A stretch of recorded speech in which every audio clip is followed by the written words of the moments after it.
If you want to learn how to make an apple pie that'll let freedom ring on your grill, this is the video for you.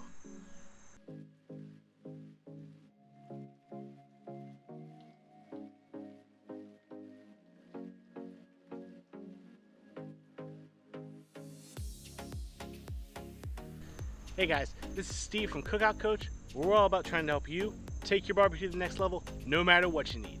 Today, we're doing an American classic, apple pie on the grill with a little bit of apple smoke.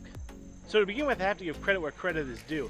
This pie is a cream cheese crust apple pie that is absolutely delicious, and it's a recipe that my wife's been making for me ever since we got together. Today what we're going to do, however, is take that recipe and tweak it for the Kamado and add a little bit of apple smoke to it. When you pull this one off at your next cookout or get together, I guarantee you will have people asking you exactly how you did it. So let's go ahead and get started. It's not going to take us long. So with this recipe, to get started, the very first thing we're going to do is light our grill. And we're going to do that by getting our egg corn set up with a good bit of charcoal in it, and we're going to light about 3/4 of a chimney of charcoal. And I want to let that chimney light entirely. Once that chimney is good and hot, we're going to go ahead and put it in our egg corn, and I'm going to add a single chunk of apple wood. Now here's the real key whenever you're making any kind of dessert that's got any sort of syrup or liquid in it, like a pie or a cobbler. When you're doing these on your grill, you need to have the cleanest smoke you can absolutely get, because those sauces will act like a sponge, and if you're catching any ignition smoke in that, people aren't going to like it. So make sure you give your grill plenty of time to be burning absolutely clean. I mean zero white smoke coming out of this thing. So we're going to give it ample time to come up to temp while we get everything else ready. For me, an apple pie starts with the apples, right? A lot of times when you're dealing with an apple dessert of some sort, people prefer to go with a green apple like a Granny Smith. And that's fine, and honestly, I don't know exactly why. I think it has something to do with the firmness of it.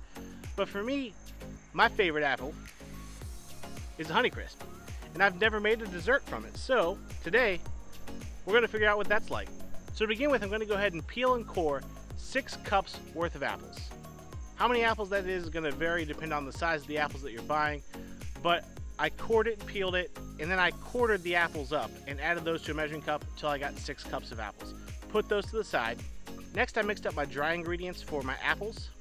All the ingredients and instructions for both the filling and the crust will be in the description down below.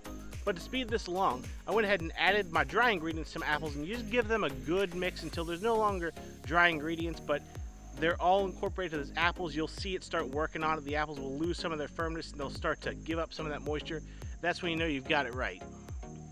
Now onto our crust that I've already made. This is a super simple crust. Again, the instructions are down in the description below. But really all this is cream cheese, some butter, some flour, and some sugar, and you just mix it together. One of the pros, besides tasting delicious, is that this dough isn't as sticky as other doughs you deal with, so you can flour your hands if you like. I don't seem to have much of a problem with it, and you're just going to want to work this into your pie pan. I go with a bit of a rustic look, but if you want to roll it out and lay it in all nice and neat, hey, you do you. Here's a tip for the fellas that don't want to mess up their wife's nice pie pans.